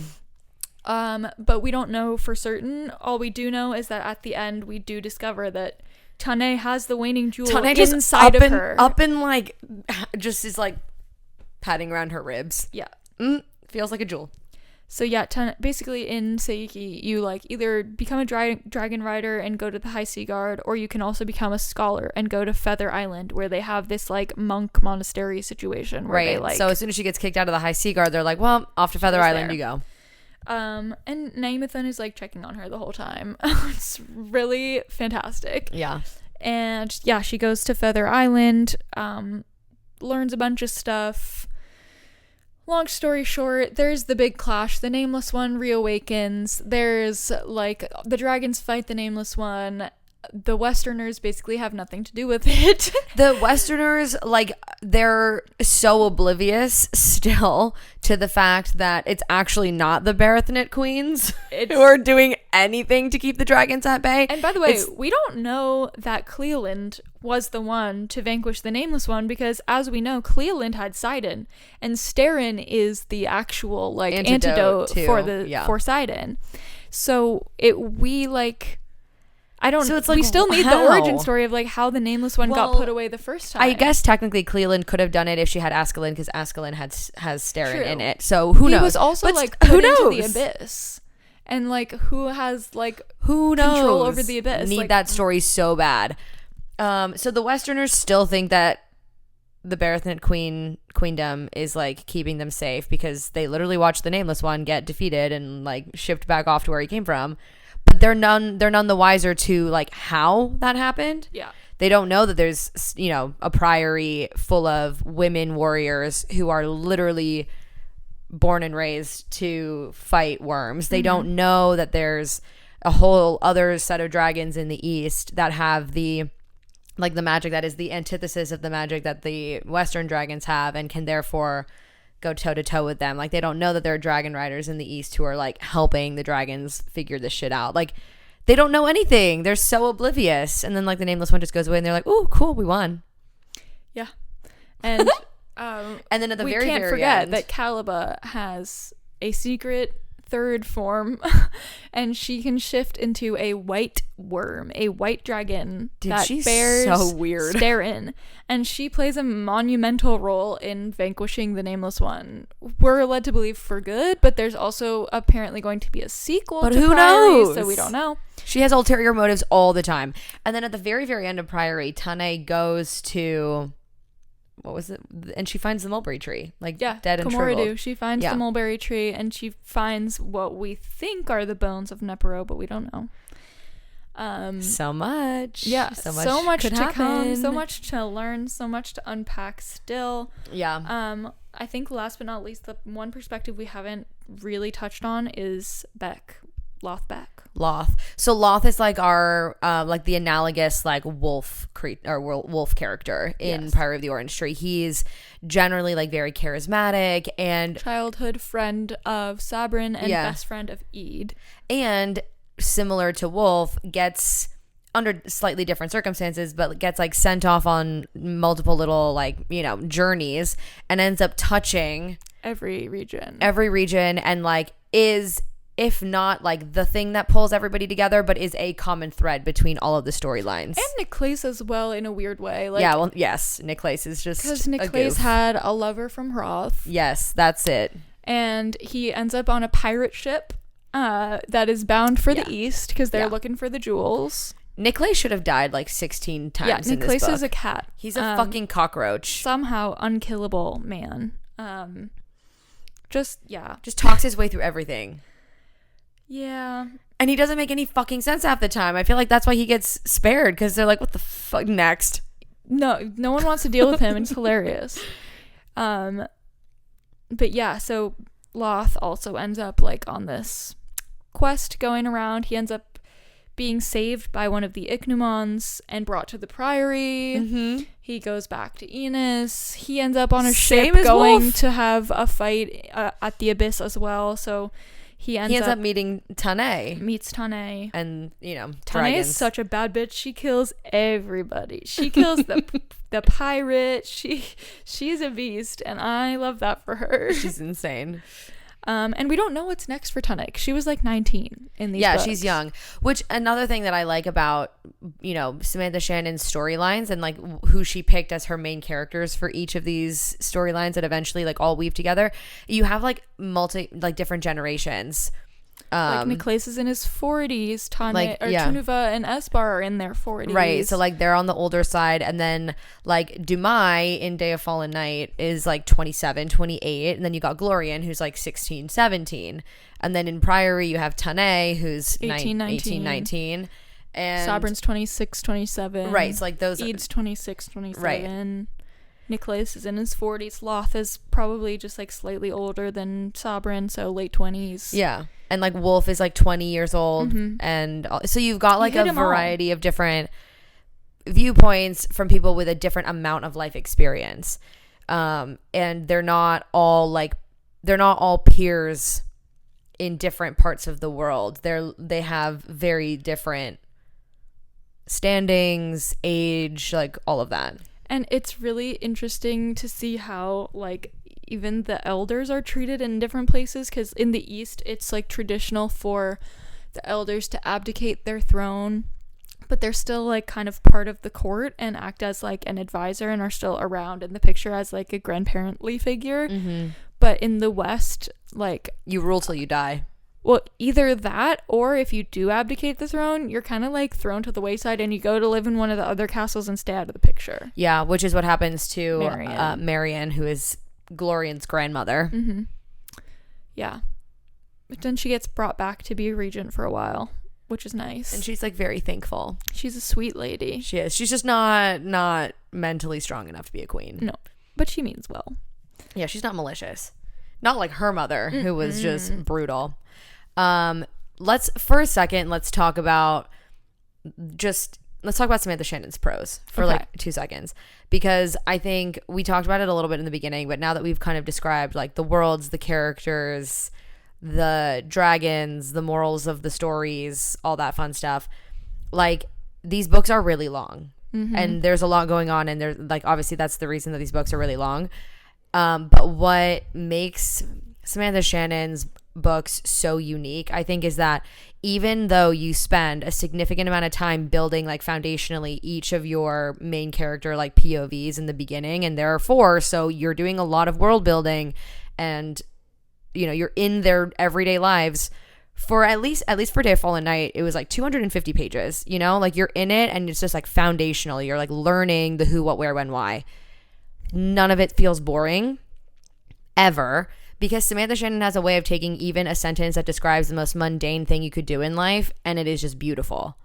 It's like really gorgeous. Heartbreakingly beautiful prose over just things that are not like, it's not even like when she's imparting this big emotional, it's not even during the emotional parts all the time. It's not just when she's trying to give you like the moral of the story. It's every single time that you're living life with the characters. The prose never fails to be poetic and beautiful, and just every single word is so specifically chosen. Like nothing is arbitrary. The prose is so beautiful, I could weep over reading something as simple as 2 characters sharing a meal together. Truly, I could weep. Same. And I've never really, until this book, read prose that was so evocative in terms of like sensory wise. Like this prose paints a picture in a way that I've never seen at this level. Yeah. Like other books give vague descriptions and your brain kind of like fills in the rest, but here, even though nothing is over described in my opinion, right, and nothing is like so far out of the realm of imagination that you wouldn't be able to fill it in on your own, it just works. Like it's gorgeous prose. You can smell the smells, you can taste the tastes, you can see the sights, you can hear the birds chirping. Like it's so well done. I just like, I could feel like I could live in this world. Like I have such a strong image in my head of what every place looks like and means, the layout of everything. Yeah. Like you walk away from these books with a really, really solid, in-depth understanding of like you said, what it would feel like to live in not only the world, but each of the different countries, regions. And even though not all of them are great, like the northern winters suck. The political, like, you know, landscape is rough. Like not everything is like rainbows and butterflies. So Except it's in the Priory. Right, exactly. So it's not like we're saying it's so good it makes me want to live there, but it's like it's so good that it makes you feel like you know what it would be like if you really do understand what you would be getting yourself into if you did. Like, I can picture so vividly what it would be like to sleep in one of the rooms in the Priory with the window open, humidity rolling in, like smelling oranges and cinnamon in the air, like the moisture on your skin. Like, I can feel it. Like, it's and so then, like, vivid. And like taking a bite of an orange from the orange tree. An orange like you've never tasted. Like decadent, gooey, sticky, like orange juice just like running. Honey. Like, yeah, like past the edges of your mouth, like the fire burning through your veins, like basically like getting high and like overdosing almost on magic and like going into like a fugue state. And like having to come down from it and like literally to like re-up your magic. And I can picture the smell in the tomb too, just like musty and dark, but like well preserved and clean. Oh, I just see it all so clearly. And then like just being on an Eastern dragon's back and like riding through like the salty spray of the sea, and like every time Dumai, for example, or Tane like get on a dragon to ride, you have these descriptions of like what their hair is doing, like how they're like squinting their eyes, like the sensations that go through your body when you're like at high elevation, going at high speed, like salty water, cold, like the cold, like all of that. And it just, you really feel like it's an athletic activity riding a dragon. We know this in theory, but Samantha describes it so viscerally that you're like, I can feel the toll this takes on a body. It really is true. Like they say, a picture paints a thousand words. A picture paints a thousand words. A thousand words paint a picture as well. Like it goes both ways. A thousand words from Samantha Shannon. That's a fucking like Degas. Be so serious. It's perfect. It's Van Gogh level description. I think it's immaculate craft in these, and the words are just, not only are they so gorgeously chosen to help evoke a feeling and an image, but the sonic texture, if you were to read it aloud, it feels like liquid. Like it feels like you're reading honey off of the page. It's insane. Like the craftsmanship is off the charts. I love it. Agreed. It's perfect. Yeah. And it just keeps getting better. Like Priory was, I think, one of the best books I'd ever read. I talked about it in one of our recent episodes as one of my favorite books ever. And since we've both read Day of Fallen Night, which I think is even better than Priory. I think it's supersedes Priory. Yeah. They're one in the same. Like they sit on the same kind of like rung in my like nostalgic heart of hearts. But in terms of craftsmanship and how seamless the plot fit together, especially because of all of the ties to the original, I think Day of Fallen Night is taking it. Yeah, Samantha really outdid herself with Day of Fallen Night. And it's like it gives you a little kick when you read a name and you realize that like a character's last name in Day of Fallen Night is the same as the last name of a character you remember from Priory of the Orange Tree. So I think, like, to your point, it was nice to like be reading and like notice little connections. Like that just gives you like, it's like a little boost of serotonin to your brain as a reader. So that was fun. That was nice. And like from the get-go, you feel, okay, like I'm even more anchored because you know you're in the same world. But when you start noticing like lineages that you recognize, you feel even more anchored and even more invested, because then you're like, okay, I'm learning about how we got from wherever the fuck, history is to Priory. And Claudia and I were talking about this yesterday, or whenever we went to Erewhon 2 days ago, where, like, for example, in Sarah J. Maas books, my girl loves a lineage, but she like will kind of only go so far as the parentage of people. Here it's like distant ancestry, and it's so much more impactful because you see how the butterfly effect of someone's distant ancestor has shaped the world that their ancestor is living in. Correct. Whereas like it's just for kind of like shits and gigs and funsies in the Sarah J Maas books. Yeah. And in Sarah J Maas, in her big connection between her 3 series, the way that she goes about describing the connections is literally 2 chapters worth of like a hologram of an ancestor giving a lecture about how everything is connected. It's literally the difference between show and tell. Like to Samantha a Shannon T. shows you throughout the entire book of Day of Fallen Night, and Sarah J Maas tells you in 2 chapters. Yeah. And also it's like, I get that on the one hand, Sarah had to like get it quick and then like move on because like that was information they needed to like go do stuff. Here they're separated by 500 years, so it's less about learning your ancestry and then acting on it and more just about understanding the, like you said, the butterfly effect, like how 500 years down the line things are the way they are because of these small little decisions and the fact that like Gloria decided to have a kid with her best friend who's from the prior, you know, like all these kind of little things. And that's part of why this book is a masterclass in world building, because here the story is kind of taking a backseat to building the world, whereas in most other fantasy books, the world is in the background of the story. Like, this, you've heard of character-driven books and plot-driven books? Try world-driven books. Because if there ever was a world-driven book, it's Priory and Night, this series, this Root of Chaos series.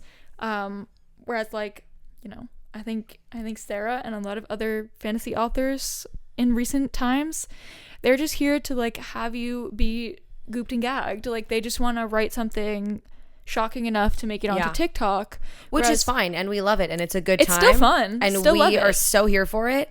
But this is again, built different. This is built different. This is crafted with love, care, and years worth of research and dedication and editing. Like there is a reason that Priory took 6+ years to write, and Day of Fallen Night took 4. 3 or something. Like, Day of Fallen Night came out in 2023. Yeah, I think she says in her new. And Priory came out in 2019. Yeah. So, I mean, like, she really took her time with this one, and it shows. The world is exquisite, and the fact that basically everything is driven by the alternating balance between East and West, fire and ice, the Western versus Eastern dragons, and then humans are just there and dealing with it, is just insane. The prose is gorgeous. The world is gorgeous. The characters are all complex. Like, all of the characters. Flawed, complex, make selfish decisions. Make selfless decisions. Come into contact with each other and like fuck shit up just because they don't understand each other. Like, it's so, for a fantasy novel, it's so real and relatable in terms of like characters and personalities.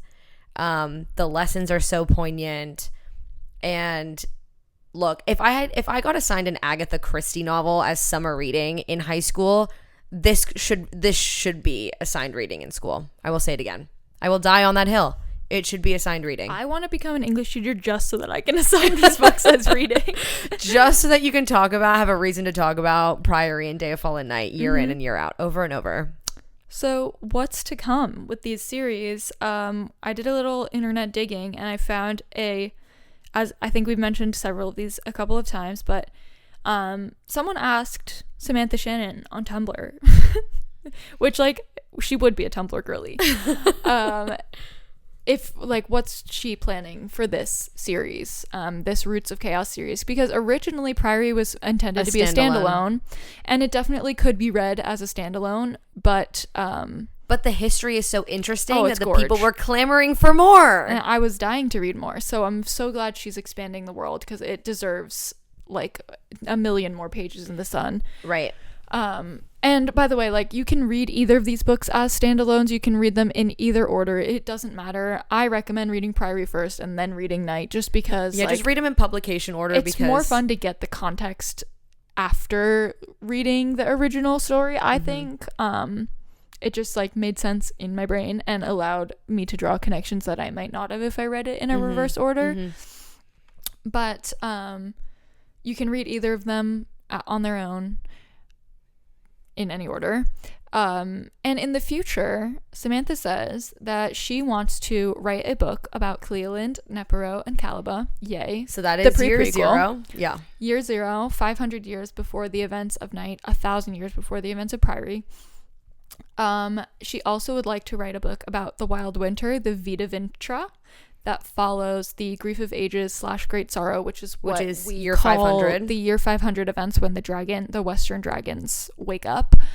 And then she also wants to write about the very ancient history of the world, which there are like very loose references to throughout both books, but like pre-year 0, like way in the distant past, where like maybe the dragons, we don't have any fucking idea we really what was don't going know, on back because then. year 0 is like the inception of virtuedom. Before that is the like quote unquote old ways. Yeah, so we'd be learning about the old ways. We'd be learning about the Old East. Just cool shit. I would be more than down to read that. I will read anything and everything Samantha Shannon decides to gift us about this world. Same. And also a sequel to Priory to bring it all together. So we're looking at 1, 2, 3, 4 more books. Maybe it's probably going to be 2 more full-size books and 2 novellas, if I had to guess. And look, a Samantha Shannon novella, 400 pages probably. This thing's a brick. So a novella, we're looking at like at least 400 pages, which I'm fine with. More than fine with. Take all my money, take all my time, take up all the space in my brain. Yeah. Tattoo it on the inside of my eyelids. I will go to the Bloomsbury headquarters myself and beg them to pay her as much money as it takes to get all of these written and published. Yeah. And then, outside of this world, she's also planning on a Greek goddess retelling, which I love that for her. I think she's going to do that so much justice, because I see so many literary parallels between her writing style and Madeline Miller's. Yeah. And if she can write something anything like what Madeline Miller does with Greek retellings, she's going to absolutely eat down. Yeah. Madeline Miller and Samantha Shannon's writing both like tickle my brain in the same way. And she says she also has a historical fiction novel idea and has another series called The Bone Season that I have yet to read, but is definitely honestly need to get I need eventually to bump on my that list. Up. I need to bump that up on the TBR, because my issue is I am sick and tired of reading unfinished series, because the waiting time between books is like painful, and there's so many completed series that I also want to get to that I feel like I am gonna become a girly who's just gonna wait to read the full series until it's out. So valid. So valid. But yeah, that's kind of the gist. Have we missed anything like huge that we want to touch on? No, I think that's everything. I like just go read Samantha Shannon, please. I'm like, do yourself and do your brain a favor. You won't regret it. Yeah, this is a book, a 900-pager worth reading. Don't be scared. Just enjoy it and savor it, because I wish I could read this for the first time again. Yeah, I think when I was reading it, or especially Day of Fallen Night, because I knew what I was getting into in terms of prose and all that, and the world, etc. There are books that are easy to read really, really fast, and you don't savor it because you're like so locked into the plot, and you read it in like 2 seconds, and then you're like, damn, I didn't let myself feel that. And then there are books that are like a bitch to get through because they're like long or boring or dense or whatever, and you're like, I still want to know what happens, but it's taking me a while.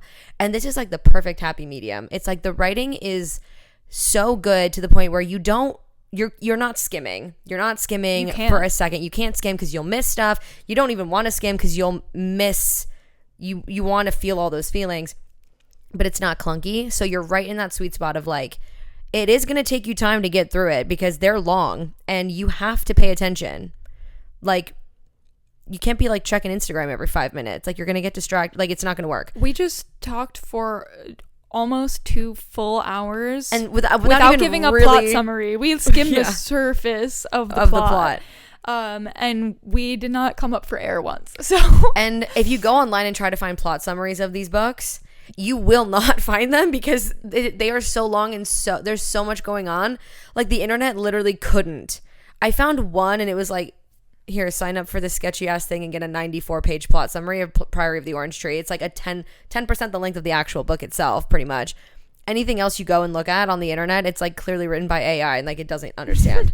That's, there's There's a lot of plot, and it's good, but you don't want to rush because you want to savor it, and you can't rush because it's not like rush reading prose. It's not like TikTok prose. No, this is not your mother's Rebecca Yarros, okay? This is like, yeah, as I said, Fourth Wing is like Priory fan fiction, and I stand by that. Like, it's not academically I'm not dense, saying that but it's fan not, fiction isn't fun. Yeah, but I mean, this is just a different monster, and if you aren't prepared to really like lock in, then just wait until you're ready, because this requires your full attention. Mm-hmm. And it will make the time you spend reading so enjoyable. Yeah. It's not a struggle to get through. You just need to know that your brain has to be ready and like on high alert to savor everything. Mm-hmm. And don't be afraid that it takes you a long time, because that's literally the point, is to like give your brain that wonderful, wonderful dose of serotonin. Period. Anyway, I love book club. I love book club too. I just want to finish today with a Samantha Shannon quote.